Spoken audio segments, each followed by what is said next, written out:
ज्ञान the treasure में आपका स्वागत है। और हम आपको बताएंगे लाल किताब के हिसाब से मंगल के उपाय कि अगर आपको मंगल परेशान कर रहा है तो आपको क्या करना चाहिए। मंगल ग्रह को कुंडली में सबसे अहम स्थान दिया है। लाल किताब कुंडली द्वारा यही ग्रह जीवन में शुभ अशुभ कार्यों का कारक होता है। कुंडली, पहले मैं मांगलिक दोष के बारे में थोड़ा सा बोल देता हूँ। कुंडली में मांगलिक दोष का अध्ययन भी मंगल ग्रह की दशा को देखकर ही किया जाता है। अगर कुंडली में मंगल दोष युक्त हो तो शादी ब्याह में अड़चने पैदा करता है और वैवाहिक जीवन को बर्बाद कर देता है। विवाह के पश्चात भी अगर मंगल दोष मुक्त ना हो तो नौबत तालाक या संतान प्राप्ति में गंभीर समस्याएं दिखाता है। अगर कुंडली में मंगल की स्थिति अच्छी ना हो तो जातक को एक सुयोग्य पंडित द्वारा इसका उपाय कराना चाहिए। कई जानकार मानते हैं कि मंगल ग्रह के उपाय करने से शादी में आ रही परेशानी को वो दूर हो जाती है। मंगल ग्रह के कुछ आसान उपाय हैं जो मैं आपको बताने जा रहा हूँ और ये उपाय बहुत कारगर होते हैं। पहले तो ये है कि लाल किताब के जितने उपाय या टोटके होते हैं बड़े साधारण होते हैं और वो आप खुद भी कर सकते हैं। इसमें आपको पंडितों की जरूरत नहीं पड़ती है। लाल किताब कुंडली में अगर मंगल प्रथम भाव में या नीच यानी उचित फल देने वाला ना हो तो ऐसे जातकों को ससुराल से कुत्ता नहीं लेना चाहिए। कुत्ता वैसे कोई देता भी नहीं, अगर दिया तो लेना नहीं चाहिए। और शरीर पर सोना नहीं धारण करना चाहिए। दूसरे भाव में मंगल ग्रह के उत्तम फल पाने के लिए भाइयों का सदा आदर करना चाहिए।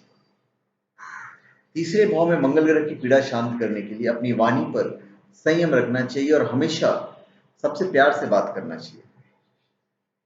अगर चौथे भाव में मंगल बैठा हुआ है और उसके कारण अगर आपको परेशानी हो रही है तो वट वृक्ष की जड़ में मीठा दूध चढ़ाएं। अपने पास सदैव चांदी रखें।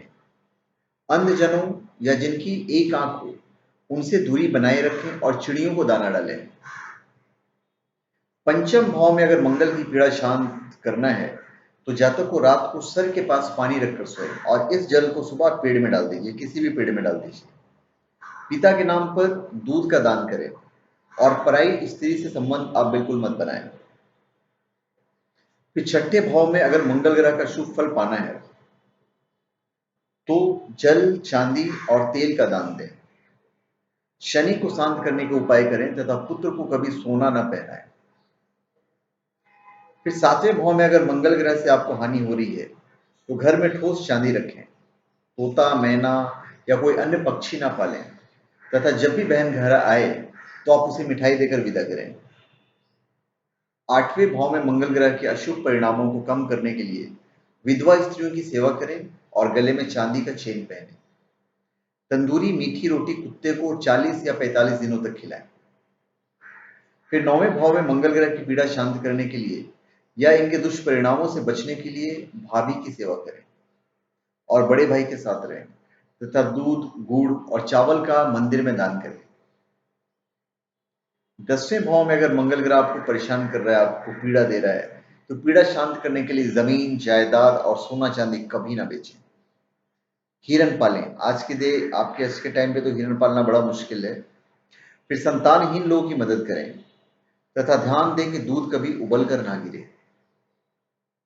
अगर लाल किताब के हिसाब से कुंडली में 11वें भाव में मंगल है और जातक को परेशानी का सामना करना पड़ रहा है तो पैतृक संपत्ति कभी ना बेचें।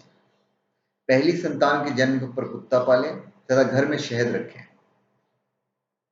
लाल किताब ज्योतिषी और जानकारी के हिसाब से 12वें भाव में अगर मंगल ग्रह है तो मंगल ग्रह की पीड़ा या अशुभ फलों को कम करने के लिए अपने दिन की शुरुआत शहद के साथ करें, मीठा खाएं और दूसरों को भी खिलाएं तथा अतिथि सत्कार में पानी की जगह शरबत या दूध पिलाएं। तो धन्यवाद। आप हमारे चैनल पे सब्सक्राइब करें और अपने कमेंट दीजिए। धन्यवाद।